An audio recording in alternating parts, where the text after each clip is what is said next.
Bom dia! Hoje eu trago aqui o terceiro episódio da série sobre carreira. Essa semana a gente não está mais fazendo a jornada dos 21 dias, porque já acabaram os 21 dias de autoconhecimento, mas a gente está falando de um tema super importante, que é o tema carreira, que serve tanto para líderes quanto para não líderes. Na semana que vem, eu ainda vou continuar um pouco nesse tema, só que eu vou trazer coisas um pouquinho mais técnicas, tudo bem? Mas antes eu quero passar aqui por algumas questões comportamentais que eu acho bem importantes aqui na carreira. O nosso tema de hoje, de carreira, vai ser sobre o poder da inteligência emocional, não só na sua vida, mas principalmente aí na sua carreira, que é manter esse equilíbrio entre a razão e a emoção para você ter uma carreira bem-sucedida e uma vida também bem-sucedida, não é isso? Então, gente, para quem começou aqui escutando a história da Ana, que foi o primeiro episódio, a gente falou sobre protagonismo, principalmente, sobre pegar essa direção de volta, o volante da sua carreira. Esse tema aqui vem muito para complementar essa coisa do protagonismo, tá? Eu quero começar com uma frase do Goleman que diz o seguinte: as pessoas com alto quociente emocional são as que melhor sabem lidar consigo mesmas e com os outros. Essa é uma frase, então, de Daniel Goleman. A gente que vive num mundo super acelerado, cheio de, eh, como é que eu vou dizer, insights, mas também inputs, né, de todos os lados. Então, são distrações, são cobranças, são muita produtividade na empresa, muitas reuniões. Isso acaba mexendo muito com a nossa cabeça e com o nosso emocional. Parece que a gente está cheio de estímulo e às vezes com um vazio existencial, né? Sempre se comparando, ai, porque são muitos diplomas, né? Às vezes é o cargo do outro, é o que o outro conquistou, né? E como é que a gente lida com tudo isso que a gente sente, né? Porque lembra do que eu falei lá na jornada do autoconhecimento, que normalmente a gente tem um sentimento, esse sentimento gera um pensamento que gera uma atitude. Então, por exemplo, na carreira, eu trouxe um caso de uma dentista que tinha acabado de se formar. Ela tinha um sentimento que eu vou trazer uma palavra feia, mas eu não sei se era bem isso, mas vamos supor que ela estava com inveja de outros dentistas que já eram bem-sucedidos. Então, ela tinha um pensamento na comparação dela que ela não era bem-sucedida como eles, e a atitude dela era não querer mostrar o trabalho dela. Então, quando eu falava para ela fazer um LinkedIn, fazer um vídeo no Instagram, enfim, ela não queria fazer, porque ela achava que ela ia ser muito pequena, que ninguém ia escutar o que ela tinha para falar, né? E hoje, graças a Deus, a gente conseguiu dar essa virada e ela tá super bem. Ela tá num grupo de networking, ela tá fazendo vários vídeos, ela contratou fotógrafa profissional para bombar o Instagram e tá dando muito certo, ela tá tendo super sucesso. Mas por que que ela estava travada? Porque ela estava lá, na comparação de quem já tinha 30 anos de profissão. E isso acontece porque são esses inputs, esses estímulos que vêm de vários lugares na nossa vida, né? E que coloca a gente muito com os pensamentos ruins às vezes. Por isso é tão importante a gente cuidar dos nossos pensamentos. Então, gente, continuando aqui, eu acho que o primeiro passo, e por isso a jornada dos 21 dias do autoconhecimento, é a gente olhar para dentro. E a gente pensar assim, tá, mas quem eu sou? Quanto tempo que eu tenho de formado? O que que eu estudei? O que que eu quero para minha vida? O que que é sucesso para mim, que às vezes não é sucesso para o outro, né? Então, às vezes sucesso para o outro é ter uma mansão e para mim é ser feliz no trabalho e na minha vida pessoal. Para o outro, às vezes é ter as duas coisas e tá tudo bem. Mas então pensar que a jornada de um é diferente da jornada do outro, as oportunidades de um é diferente do outro, né? E reconhecer também quais são os sentimentos, os pensamentos que me tiram do meu eixo emocional, que me fazem muito mal e que eu não deveria alimentá-los, né? Então, se, por exemplo, se a comparação para mim é uma coisa ruim, talvez eu devesse ficar menos tempo na rede social, porque lá é um lugar de muita inveja, de muita comparação. Então, talvez eu devesse aparecer lá só de vez em quando. Então, não sei. Cada um sabe, né, o que que é melhor para si. E depois olhar para fora. Olhar para fora é uma competência social. Então, é assim, é a empatia, a comunicação, é a colaboração, é perceber o outro além da aparência, né? Então, vou trazer um exemplo bem simples, tá? Mas eu estava no aeroporto outro dia em São Paulo. E aí tinha uma moça no caixa, em pé, às 6h15 da manhã, sorrindo. para as pessoas, dando bom dia, assim. Eu falei, nossa, que pessoa incrível, ela tá engajada essa hora, em pé, no meio do aeroporto caótico, sendo super simpática. E as pessoas naquela correria de São Paulo, elas pegavam as coisas e iam embora. Assim. Ah, então tá, obrigada. E, às vezes nem obrigado tinha, né? Eu, por exemplo, fico dando bom dia sozinha. Enfim. E aí eu peguei o meu lanche, sentei do lado e fiquei observando ela. E aí, quando eu acabei de lanchar, eu fui lá e falei. Ah, eu queria muito te falar uma coisa. Ela falou, o que que é? Meio assustada, né? Achou que era alguma crítica. Eu falei, poxa, a sua felicidade me contagiou. Achei tão bonito você trabalhando dessa hora, assim, tão engajada, feliz, dando bom dia para as pessoas. Obrigada, tá? Que seu dia também seja ótimo. Gente, ela abriu um sorriso, ela falou, muito obrigada. Sabe quando você vê que a pessoa, de repente, não recebeu aquele elogio nem do líder, nem de ninguém? E aí ela ficou feliz? Esse é um olhar empático. Não é sempre que eu tenho, mas graças a Deus naquele dia eu tive, né? Também já aconteceu o contrário. Eu estava numa cafeteria aqui do Rio, indo também para São Paulo. E é bem comum isso no Rio, tá, gente? E a pessoa me atendeu com extremo mau humor, sabe? Eu fiquei com muita vontade de reclamar muito, e às vezes eu acho que eu devia reclamar.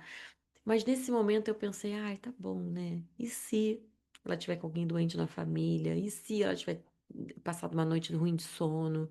E se o cliente anterior distratou ela? Eu não sei o que tá acontecendo. E é só um café. Ah, tá bom, nem todo mundo precisa ser feliz o tempo todo. E aí eu fui embora tranquilamente, sem arrumar confusão. Aí ontem eu tava vendo o Instagram e apareceu pra mim um vídeo de duas pessoas assim, se engalfinhando, mas se batendo mesmo de cair no chão numa fila de uma lanchonete. Eu não sei nem por que que elas estavam brigando, que eu não lembro mais. Mas eu olhei para aquilo e falei, gente, olha o ponto, né, que a gente chegou. Meu pai gostava de um filme chamado Um Dia de Fúria, que eu acho que era com Michael Douglas, é bem antigo ele. Que era exatamente isso, né? Parece que a gente de vez em quando tem um dia de fúria, assim. E se você for olhar, não aconteceu nada demais, sabe? A gente só tá com vontade de brigar, porque a gente tá com raiva do mundo mesmo. Então, por isso essa necessidade de olhar para dentro antes de olhar para fora, né? Para ter mais empatia, mais colaboração, de pensar que briga que a gente pode evitar, o que está acontecendo na vida do outro que eu não estou vendo, né? Por trás do pano ali que eu não estou enxergando. Então, quem sabe ficar na minha possa ser a melhor opção. E aí tem alguns profissionais especificamente falando que precisam ter na agenda, né, praticar o essencialismo do livro para fazer caber na agenda um momento de autocuidado. Então é um hobby, né? É um dia de acabar mais cedo, é um dia de dar uma caminhada, de fazer um exercício, de molhar as plantas, de pintar um quadro, não sei. Aí você que vai fazer. Inclusive, quem estuda psicologia tem uma orientação na faculdade que fala sobre. Eu não sei o certo, tá, gente? Que eu não trabalho com isso, mas que você não deveria atender, por exemplo, um cliente atrás do outro, seguido, né? Ah, então vou marcar aqui uma sessão de terapia mais 10, 11, meio-dia, eu acho que tem uma orientação sobre isso. Porque no coach, na mentoria, a gente também tem, tá? Que a gente não deveria passar ali de um número X por dia. Eu não passo de 5, inclusive. E é sempre legal botar uma pausa de 15 a 30 minutos entre um e outro. Então, normalmente eu vou tomar um café, eu vou fazer um material criativo, enfim, eu vou dar uma caminhada. Eu não fico fazendo um atrás do outro, porque senão a nossa mente fica muito cansada. E aí, quando a gente tá com a mente muito cansada, é que vem esses sentimentos ruins, né? De raiva, de inveja, de comparação, e aí a gente tenta desistir ou explode, tem umas consequências, assim, muito ruins, né? Então, primeiro olhar para dentro, organizar aqui a vida, para depois a gente poder olhar para fora, né? E para isso a gente precisa também vencer os nossos sabotadores, que são vários. Eu trouxe três aqui para dar de exemplo, tá? O primeiro é o perfeccionista. Sabe aquele que nunca tá bom o suficiente? Então eu já fui muito assim. Então antes de eu colocar um treinamento para rodar, um vídeo, eu ficava olhando se o cabelo tava bom, se o PowerPoint estava bom, se a fala tava maravilhosa, perfeita. E aí as coisas não saíam do lugar. E agora eu decidi colocar no ar do jeito que tá, e depois a gente vai ajustando. Que também sabe aquele o feito é melhor que o perfeito? Eu percebi que isso realmente traz muito mais resultado. Não é trabalhar sem qualidade, tá, gente? É que qualidade é uma coisa, ser perfeito é outra coisa. E o perfeccionismo limita você da entrega. Aí tem lá um outro sabotador, que é o controlador, que ele precisa dominar tudo. Ele precisa saber tudo o que está acontecendo. Aí, por exemplo, não delega. Porque se delegar vai dar errado, porque as pessoas não vão entregar, né? Então, o controlador, ele vai colocando vários tijolos nas costas, porque ele quer fazer tudo sozinho. E aí, como ele tá sobrecarregado, ele tem uma tendência a ficar estressado, né? Cansado, com raiva, porque, ai, só eu que faço tudo. Então, esse é um sabotador. Então, a gente tem que observar: será que eu tô controlando tudo? Será que eu tô delegando o que eu podia delegar? Aí tem um outro, que é o hiperrealizador. É aquele que ele só é bom se ele tiver resultado. Ah, mas sabe o que que é? Você tentou, você fez uma jornada aqui que você aprendeu um monte de coisas e tá indo, uma hora o resultado vem. Para ele não é o suficiente. Então vou dar um exemplo. Eu falei assim, nossa, esse meu ano tá puxado, sabia? Aí meu marido falou assim, não tá nada, tanta coisa legal que aconteceu. Ele começou a falar várias coisas muito legais que tinham acontecido no ano. Eu falei, tá bom, essa é uma forma de ver, mas eu tô um pouco cansada de algumas coisas, né? Aí ele, não, porque isso aqui deu muito resultado. Eu falei, que resultado, garoto? Nem ganhei dinheiro com isso ainda. Ele falou, não, mas é porque isso é depois, isso é no ano que vem. Esse ano foi importante você começar, é um processo. E eu pensando, mas e o dinheiro na conta? E o resultado? Ele falou, não, mas isso é depois. Eu falei, nossa, mas que paciência. Então eu tenho muito essa coisa do hiperrealizador. Se eu não olhar uma agenda cheia de entrega, se eu não olhar a conta com dinheiro, se eu não olhar o número de clientes e as métricas, para mim não foi, sabe? Só que às vezes lançar um podcast é um resultado. Lançar um curso é um resultado, né? Mesmo que eu erre, que depois eu tenha que fazer de novo, mas isso é um resultado. Eu não fiquei na inércia, eu não fiquei dormindo, né? Quanta gente queria fazer alguma coisa e não fez, mas eu tô sempre nesse hiperrealizador. E ele não me bloqueia, mas às vezes ele me traz para uns pensamentos de fracasso. E às vezes eu podia estar mais feliz e eu tô mais triste, sabe? Então tem que olhar para isso, né? Será que eu tô nesse sabotador agora? Como é que eu faço para sair dele? Então, todos nós temos vozes internas. Lembra do livro Agilidade Emocional, que eu falei que tem umas conversinhas assim que ficam chamando a gente para o fracasso, impossibilitando a gente fazer certas coisas? Então, por isso que quando a gente fala de gestão de carreira, que foi o episódio um, uma das coisas que eu tenho que fazer é criar um antídoto emocional, sabe? Que é me observar, sem me julgar, entender quais são os meus sentimentos, os meus pensamentos, para depois eu ter uma atitude boa na minha vida profissional ali, como líder, ou como não líder, ou como empreendedor. O grupo fortalece o indivíduo. Lembra? Você é a média das 5 pessoas com quem você mais convive, que eu sempre falo isso. Por que que aqui nas minhas mentorias eu criei o Impulso, que é a mentoria coletiva, exatamente para você que é líder conviver com outros líderes?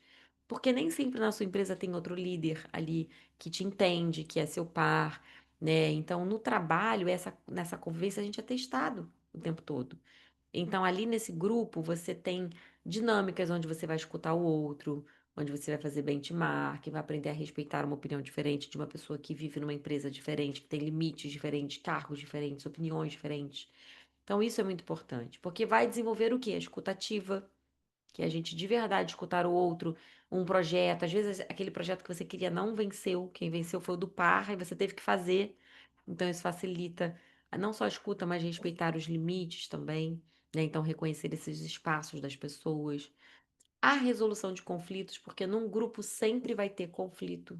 E eu não tô falando de briga, tá, gente? Tô falando de conflito. Conflito é assim, pessoas inteligentes conversando, tendo opiniões diferentes que geram conflitos. Depois a gente vai comer uma pizza e tá tudo bem. Ninguém tá de mal com ninguém, né?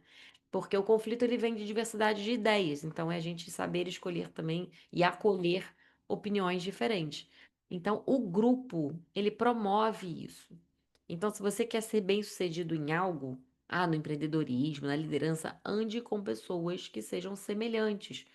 Aí aprenda a utilizar todos esses pilares que eu falei aqui da escuta, do respeito, porque tudo isso vai ajudar na sua carreira. Ter inteligência emocional é cultivar a serenidade em meio ao caos. O sucesso emocional não é sobre eliminar o estresse, mas sobre encontrar serenidade em meio a esse caos. Porque, gente, estresse no mundo de hoje, você acha que só eu aqui vou ter? Todo mundo vai ter, né? Lá no podcast que a gente gravou com a Gláucia, por exemplo, que eu falei já, ela falou muito sobre isso, sobre o quanto que ela tem estresse pessoal, né? A pessoa que é mãe, tem 2 filhos, estresse no trabalho, porque reporta para executivo, né? Ela reporta para 2 executivos, 2 vice-presidentes, né? Porque tem um time grande, com vários assuntos diferentes, num mundo agitadérrimo, onde tudo é para ontem, todo mundo tem urgência, um monte de mensagem no WhatsApp o dia inteiro. Então, ela vai ter estresse, nós vamos ter estresse. Mas como é que a gente lida com esse estresse no dia a dia é que faz toda a diferença. Esse episódio eu usei como base aqui 2 livros que eu gosto muito. Um é o Inteligência Emocional do Daniel Goleman, né, e o Daniel tem vários que ele fala sobre inteligência emocional. Quando eu estudei sobre neurociência, né, o Daniel era um dos professores ali da pós-graduação da PUC, então, eu fiz uma aula com ele online, inclusive, então, gostei muito e aí já li alguns livros. E esse outro aqui, que é o Rápido e Devagar, né, que é do Daniel Kahneman agora, e aí ele fala muito sobre os 2 cérebros que nós temos, né, o cérebro emocional e o cérebro racional. E como um é muito rápido, que é o emocional, e que faz a gente muitas vezes ser impulsivo ou repetir histórico do nosso cérebro. Isso me faz lembrar de alguns líderes meus que eram mais impulsivos e talvez mais reativos, isso não é muito bom, né? Mas todos nós usamos o cérebro emocional a maior parte do nosso tempo, tá? A diferença é quando a gente aprende a controlar melhor isso. E o devagar, que é o nosso cérebro racional, que é quando ele fala sobre as decisões que são pensadas, baseadas em fatos, dados históricos, planejamentos. Só que a gente fica muito pouco tempo nesse cérebro racional, né? E aí, como é que a gente faz para ligar ele de vez em quando? Porque é ele que faz a gente evitar os verdadeiros conflitos. Então, sabe aquela pausa de escreve um e-mail, não vou mandar agora não. Deixa eu ler de novo mais tarde. Tá no meio de uma reunião e tá agitada, e você fala: "Ah, eu vou no banheiro rapidinho antes que eu grite aqui com alguém". Então são essas diquinhas, né, que a gente pode fazer aí para pausar o emocional que causa confusão e ligar o botão do cérebro racional. E é isso que eu quero que você faça aí no seu dia a dia para aprender a controlar melhor as suas emoções.